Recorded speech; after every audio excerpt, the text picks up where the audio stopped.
ಹರೇ ಕೃಷ್ಣ, ಹರೇ ಶ್ರೀನಿವಾಸ.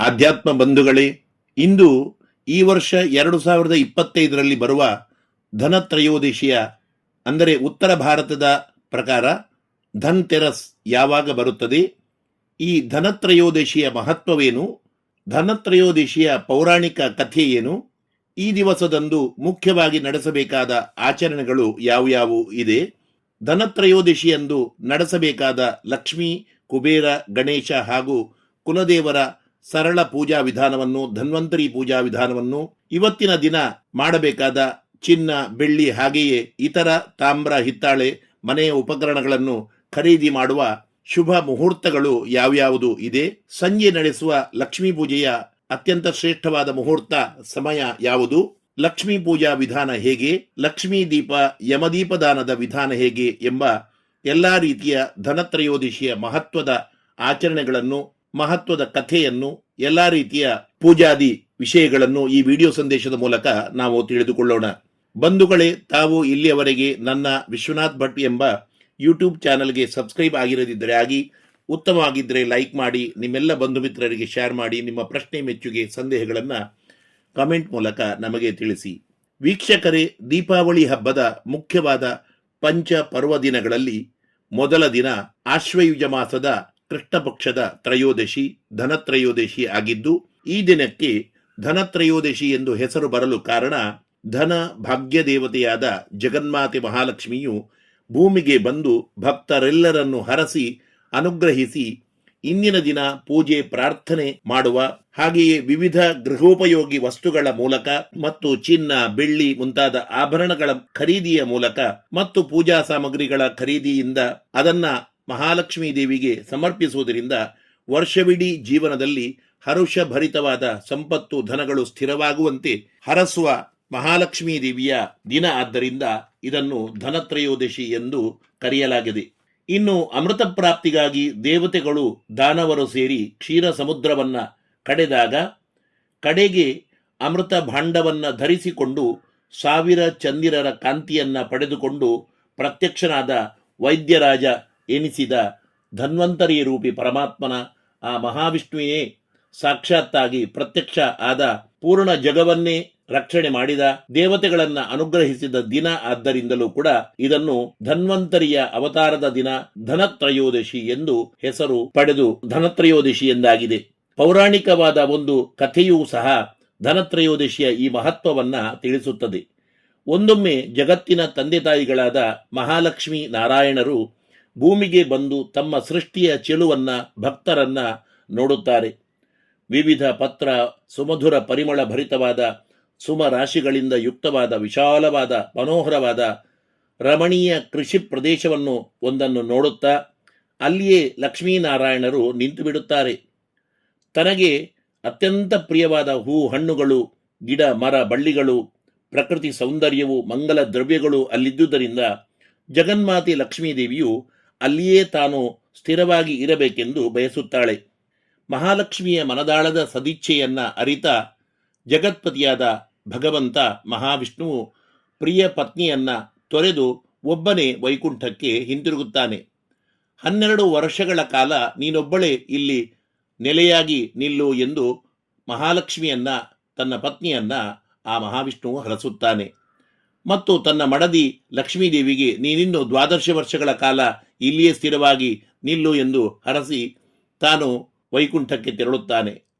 ಒಬ್ಬ ಅತ್ಯಂತ ದರಿದ್ರನಾದ ಕೃಷಿಕನ, ರೈತನ ಆ ಜಾಗದಲ್ಲಿ ಸಾಕ್ಷಾತ್ ಲಕ್ಷ್ಮೀದೇವಿಯು ಬಂದು ನಿಂದುದರಿಂದ ಆ ರೈತನು ಕೆಲ ವರ್ಷಗಳಲ್ಲಿಯೇ ಬಹುದೊಡ್ಡ ಶ್ರೀಮಂತನಾದ, ಅನೇಕ ರೀತಿಯ ಸೌಭಾಗ್ಯ ಸತ್ಕೀರ್ತಿಗಳನ್ನು ಪಡೆದ. ಆ ರೈತ ಭಗವಂತನಾಜ್ಞೆಯಿಂದ 12 ವರ್ಷಗಳ ಕಾಲ ಅಲ್ಲಿ ಇದ್ದ ಲಕ್ಷ್ಮೀದೇವಿಯ ಅನುಗ್ರಹದಿಂದ ಅಷ್ಟು ದೊಡ್ಡ ಭಾಗ್ಯವಂತನಾದ. ಒಂದು ಸಲ ಲಕ್ಷ್ಮೀದೇವಿಯು ಅಲ್ಲಿಂದ ತೆರಳಲು ಸಿದ್ಧವಾದಾಗ ವಿಧ ವಿಧವಾಗಿ ಆ ರೈತನು ಲಕ್ಷ್ಮೀದೇವಿಯನ್ನ ಪ್ರಾರ್ಥಿಸಿದ. ಅಮ್ಮ, ನೀನು ಇನ್ನು ಇಲ್ಲಿಯೇ ಸ್ಥಿರವಾಗಿ ನಿಲ್ಲು. ನಿನ್ನ ಆಗಮನ ಹಾಗೆಯೇ ಸನ್ನಿಧಿಯಿಂದ ನನ್ನ ಜೀವನವೇ ಬದಲಾಗಿ ಹೋಗಿದೆ. ನನ್ನ ಪ್ರಾರ್ಥನೆ, ಸ್ತೋತ್ರ, ಪೂಜೆಗಳನ್ನು ಸ್ವೀಕರಿಸಿ ಸ್ಥಿರವಾಗಿ ನನ್ನ ಮನೆ, ಪರಿವಾರ, ಕುಟುಂಬವನ್ನ ಹರಸು ಎಂದು ಹಠ ಮಾಡಿ ಸ್ತುತಿಗೈದಾಗ ಮಹಾಲಕ್ಷ್ಮೀ ದೇವಿಯು ರೈತನ ಮುಗ್ಧ ಭಕ್ತಿ ಹಾಗೆಯೇ ಅಚಲವಾದ ವಿಶ್ವಾಸಕ್ಕೆ ಮಣಿದು ಆ ರೈತನಿಗೆ ಒಂದು ಉಪಾಯವನ್ನ ವರವನ್ನ ಅನುಗ್ರಹಿಸುತ್ತಾಳೆ, ತಿಳಿಸುತ್ತಾಳೆ. ನನ್ನಿಂದ ದೊರಕುವ ಸಂಪತ್ತು ಐಶ್ವರ್ಯಕ್ಕಾಗಿ ಮಾತ್ರ ನನ್ನನ್ನ ನೀನು ಪೂಜಿಸದೆ ನಿಸ್ವಾರ್ಥ ಭಕ್ತಿಯಿಂದ ನನ್ನನ್ನು ಜಗನ್ಮಾತೆ ಎಂದು ಆರಾಧಿಸಿದ್ಯ. ನಿನ್ನ ಇಚ್ಛೆಯಂತೆಯೇ ಇನ್ನೊಂದು ರೂಪದಿಂದ ನಿನ್ನ ಮನದಲ್ಲಿ ಸದಾ ನಾನು ನೆಲೆಸಿರುತ್ತೇನೆ. ನೋಡು, ನಾಳೆ ಆಶ್ವಯುಜ ಮಾಸ ಕೃಷ್ಣ ಪಕ್ಷದ ತ್ರಯೋದಶಿ ತಿಥಿ ಇದೆ. ಆ ಮಹತ್ವದ ದಿನದಂದು ನಾನು ಭೂಮಿಗೆ ಬಂದು ಭಕ್ತರನ್ನ ಹರಸಿದ ದಿನ. ಆ ದಿನ ನನ್ನನ್ನು ವಿವಿಧ ವಸ್ತುಗಳನ್ನ ಖರೀದಿಸಿ ನನ್ನೊಟ್ಟಿಗೆ ಆ ನಾರಾಯಣನನ್ನ ಧನ್ವಂತರಿ ರೂಪ ಪರಮಾತ್ಮನನ್ನ ಪೂಜಿಸಿ ಆರಾಧಿಸು. ಅನೇಕ ರೀತಿಯ ಮಂಗಲ ವಸ್ತುಗಳನ್ನು, ಲಕ್ಷ್ಮೀ ಸ್ಥೈರ್ಯತೆಯನ್ನು ಮನೆಯಲ್ಲಿ ಸ್ಥಿರವಾಗಿರುವಂತೆ ಮಾಡುವಂತೆ ಎಲ್ಲ ವಸ್ತುಗಳನ್ನು ಖರೀದಿಸಿ ಅದರಲ್ಲಿ ನನ್ನನ್ನು ಪೂಜಿಸು ಎಂದು ಹರಸಿದಳು. ಆ ಬಡ ಕೃಷಿಕ ಮುಗ್ಧ ಭಕ್ತಿಯ ರೈತನನ್ನ ನಿಮಿತ್ತವಾಗಿಟ್ಟುಕೊಂಡು ಪೂರ್ಣ ಮಾನವ ಪ್ರಪಂಚಕ್ಕೆ ಧನತ್ರಯೋದಶಿ ದಿನ ಮಾಡುವ ಲಕ್ಷ್ಮೀ ಪೂಜೆಯ ಮಹತ್ವವನ್ನು ಈ ರೀತಿಯ ಕಥಾನಕದಿಂದ ಮಹಾಲಕ್ಷ್ಮೀ ದೇವಿಯು ತಿಳಿಸುತ್ತಾ, ಇಂದು ಧನ ಧಾನ್ಯಗಳಲ್ಲಿ, ಚಿನ್ನ ಬೆಳ್ಳಿ ಮುಂತಾದ ಆಭರಣಗಳಲ್ಲಿ, ತಾಮ್ರ ಹಿತ್ತಾಳೆ ಮುಂತಾದ ಪೂಜಾ ಸಾಮಗ್ರಿಗಳಲ್ಲಿ, ಹಾಗೆಯೇ ಇಂದು ಖರೀದಿಸುವ ಇತರ ಗೃಹೋಪಯೋಗಿ ಉಪಕರಣಗಳಲ್ಲಿ ಮಹಾಲಕ್ಷ್ಮಿಯು ಸ್ಥಿರವಾಗಿ ನೆಲೆಸುತ್ತಾಳೆ. ಇಂತಹ ಎಲ್ಲರ ಮನೆ, ಕುಟುಂಬ, ಪರಿವಾರದಲ್ಲಿ ಪೂಜೆ, ಆರಾಧನೆ, ವಿವಿಧ ಮಂಗಲ ವಸ್ತುಗಳ ಖರೀದಿಯಿಂದ ಸ್ಥಿರವಾಗಿ ತಾನು ಇರುವಂತೆ ಭೂಮಿಯ ಭಕ್ತರಿಗೆ ವರ ನೀಡಿದ, ಅನುಗ್ರಹಿಸಿದ ಧನಲಕ್ಷ್ಮೀ ದೇವಿಯ ಮಹತ್ವದ ದಿನ ಧನತ್ರಯೋದಶಿಯಂದು ಬೇಕಾದ ಚಿನ್ನ ಬೆಳ್ಳಿಯ ಆಭರಣಗಳನ್ನು, ಸಾಧ್ಯ ಇಲ್ಲದಿದ್ದರೆ ನೂತನ ವಸ್ತ್ರಗಳನ್ನು, ತಾಮ್ರ ಹಿತ್ತಾಳೆಯ ಪೂಜಾ ಸಾಮಗ್ರಿಗಳನ್ನ, ಮೂರ್ತಿಗಳನ್ನ, ಪಂಚಲೋಹದ ವಸ್ತುಗಳನ್ನ ಅಥವಾ ಮಣ್ಣಿನ ಪೂಜಾ ಪಾತ್ರೆಗಳನ್ನ, ಮಣ್ಣಿನ ಯಾವುದೇ ವಸ್ತುಗಳನ್ನ, ಹಾಗೆಯೇ ಮಂಗಲ ದ್ರವ್ಯಗಳಾದ ಬಳೆ, ಕುಂಕುಮ, ಸೀರೆ ಇತ್ಯಾದಿ ವಸ್ತುಗಳನ್ನ ನಾವು ಖರೀದಿಸಬೇಕು. ಇನ್ನು ಶನಿ ರಾಹುಗಳ ಆವಾಸ ಇರುವ ಕಬ್ಬಿಣ, ಸ್ಟೀಲಿನ ವಸ್ತುಗಳನ್ನು, ಹಾಗೆಯೇ ಗಾಜು, ರಬ್ಬರಿನ ವಸ್ತುಗಳನ್ನು, ಚೂರಿ, ಕತ್ತರಿ ಮುಂತಾದ ವಸ್ತುಗಳನ್ನು ಇಂದು ಖರೀದಿಸಲೇಬಾರದು. ನಮ್ಮ ಶಕ್ತಿ ಸಾಮರ್ಥ್ಯಕ್ಕೆ ಸರಿಯಾಗಿ ತಾಮ್ರ ಹಿತ್ತಾಳೆ ಪೂಜಾ ಪಾತ್ರೆಗಳನ್ನು, ಹರಿವಾಣ ಮುಂತಾದವುಗಳನ್ನು ಖರೀದಿಸಿ ಆ ಹೊಸ ಪಾತ್ರೆಗಳಲ್ಲಿಯೇ ಮನೆಯಲ್ಲಿಯೇ ಶುದ್ಧರಾಗಿ ತಯಾರಿಸಿದ ಭಕ್ಷ್ಯ ಭೋಜ್ಯಾದಿಗಳನ್ನ, ಸಿಹಿ ತಿನ್ನಿಗಳನ್ನ ಮಹಾಲಕ್ಷ್ಮೀ ದೇವಿಯ ಪೂಜೆಯಲ್ಲಿ ಸಮರ್ಪಣೆ ಮಾಡಿ ಅವಳಿಗೆ ಅರ್ಪಿಸಿ ಅನುಗ್ರಹ ಪಡೆಯಬೇಕು. ವೀಕ್ಷಕರೇ, ಧನತ್ರಯೋದಶಿ ತಿಥಿಯು ಈ ವರ್ಷ 2025ರಲ್ಲಿ ಅಕ್ಟೋಬರ್ 18ರಂದು ಶನಿವಾರ ಮಧ್ಯಾಹ್ನ 12 ಗಂಟೆ 18 ನಿಮಿಷಕ್ಕೆ ಆರಂಭವಾಗಿ ಅಕ್ಟೋಬರ್ 19 ಭಾನುವಾರ ಮಧ್ಯಾಹ್ನ 1 ಗಂಟೆ 51 ನಿಮಿಷದವರೆಗೆ ಇರುತ್ತದೆ. ಧನತ್ರಯೋದಶಿ ಆಚರಣೆಯ ಮುಖ್ಯ ಅಂಗವಾದ ಲಕ್ಷ್ಮೀ ಪೂಜೆಗೆ ತ್ರಯೋದಶಿ ತಿಥಿಯು ಸಂಜೆ ಸಿಗಬೇಕಾದ್ದರಿಂದ 19ನೇ ತಾರೀಕು ಭಾನುವಾರ ಸೂರ್ಯೋದಯ ಕಾಲದಲ್ಲಿ ತ್ರಯೋದಶಿ ತಿಥಿ ಇದ್ದರೂ ಕೂಡ ಅಂದು, ಅಂದರೆ ಅಕ್ಟೋಬರ್ 19ನೇ ಭಾನುವಾರ ಧನತ್ರಯೋದಶಿ ತಿಥಿ ಎಂದು ಆಚರಿಸದೆ ಅಕ್ಟೋಬರ್ 18 ಶನಿವಾರದಂದೇ ಧನತ್ರಯೋದಶಿ ಹಬ್ಬವನ್ನ ಈ ವರ್ಷ ಆಚರಿಸಲಾಗುತ್ತದೆ. ಇನ್ನು ಚಿನ್ನ, ಬೆಳ್ಳಿ ಮುಂತಾದ ಆಭರಣಗಳ, ಪೂಜಾ ಸಾಮಗ್ರಿಗಳ ಅಥವಾ ಯಾವುದೇ ಗೃಹ ಉಪಯೋಗಿ ವಸ್ತುಗಳ ಖರೀದಿಯನ್ನು ಮಧ್ಯಾಹ್ನ 12 ಗಂಟೆ 1 ನಿಮಿಷದಿಂದ 12 ಗಂಟೆ 48 ನಿಮಿಷದವರೆಗೆ ಖರೀದಿ ಮಾಡಬಹುದಾಗಿದೆ. ಹಾಗೆಯೇ ಮಧ್ಯಾಹ್ನ 1 ಗಂಟೆ 51 ನಿಮಿಷದಿಂದ ಮಧ್ಯಾಹ್ನ 3 ಗಂಟೆ 18 ನಿಮಿಷದವರೆಗೆ ಖರೀದಿಸಲು ಕೂಡ ಉತ್ತಮ ಆಗಿದೆ. ಈ ಸಮಯದಲ್ಲಿ ಬೇರೆ ಬೇರೆ ವಸ್ತುಗಳ ಖರೀದಿಯು ಅಸಾಧ್ಯವಾದರೆ ಬೇರೆ ಸಮಯದಲ್ಲಿಯೂ ಕೂಡ ಇಂದು ನಿಮಗೆ ಸಾಧ್ಯವಾದ ಶುಭ ವಸ್ತುಗಳನ್ನ ಖರೀದಿಸಬಹುದಾಗಿದೆ. ಅದೇ ವಸ್ತುಗಳನ್ನ ಮಹಾಲಕ್ಷ್ಮೀ ದೇವಿಗೆ ಪೂಜಾ ಕಾಲದಲ್ಲಿ ಸಮರ್ಪಣೆ ಮಾಡಬಹುದಾಗಿದೆ.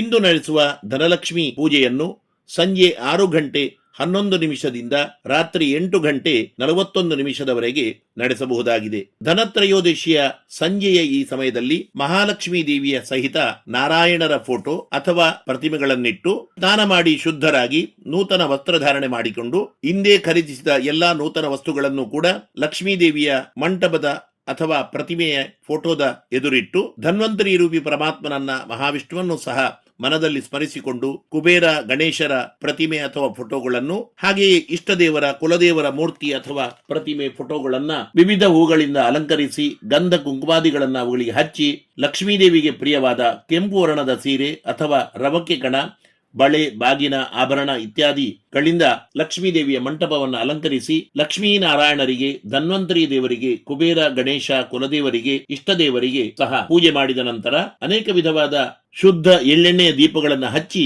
ತುಪ್ಪದ ದೀಪಗಳನ್ನು ಕೂಡ ಪೂಜಾ ಕಾಲದಲ್ಲಿ ಮನೆಯ ಆವರಣದಲ್ಲಿ ಮಂಟಪದ ಸುತ್ತಮುತ್ತ ಹಚ್ಚಿ ಬೆಳಗಬೇಕು. ಪೂಜೆಯ ನಂತರ ಸುಮಂಗಲಿಯರಿಗೆ ಬಾಗಿನ, ಯೋಗ್ಯ ಬ್ರಾಹ್ಮಣರಿಗೆ ಗುರುದಕ್ಷಿಣೆಯನ್ನು ಕೊಟ್ಟು ಇತರ ಬಡಬಗ್ಗರಿಗೆ ವಸ್ತ್ರದಾನ, ಅಕ್ಕಿ, ಗೋಧಿ ಮುಂತಾದ ದವಸ ಧಾನ್ಯಗಳ ದಾನವನ್ನು ಯಥಾಶಕ್ತಿ ಅನ್ನದಾನ ವಸ್ತ್ರದಾನಾದಿಗಳನ್ನ ಮಹಾಲಕ್ಷ್ಮೀ ದೇವಿಯ ಪ್ರೀತಿಗಾಗಿ ಯಥಾಸಾಧ್ಯ ಎಲ್ಲರೂ ಕೂಡ ನಡೆಸಬಹುದಾಗಿದೆ.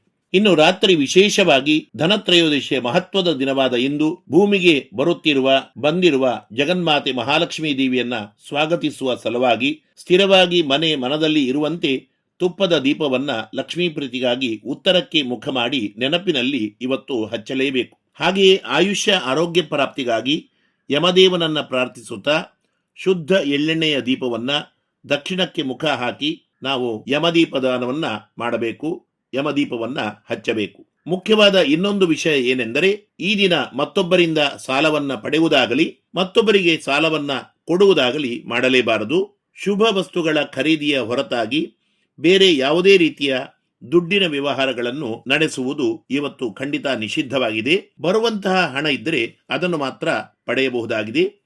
ನಿಮಗೆಲ್ಲರಿಗೂ ಸಹ ಧನತ್ರಯೋದಶಿಯ ಈ ದಿವಸದಂದು ಆ ಲಕ್ಷ್ಮೀನಾರಾಯಣರು, ಧನ್ವಂತರಿ ರೂಪಿ ಪರಮಾತ್ಮ, ಕುಬೇರ, ಗಣೇಶ, ಇಷ್ಟದೇವರು, ಕುಲದೇವರು ಹರಸಲಿ ಎಂಬುದಾಗಿ ಹೇಳುತ್ತಾ ನಾನು ವಿರಮಿಸುತ್ತೇನೆ. ಜೀವೇಮ ಶರದಶತಂ, ಜೀವೇಮ ಶರದಶತಂ.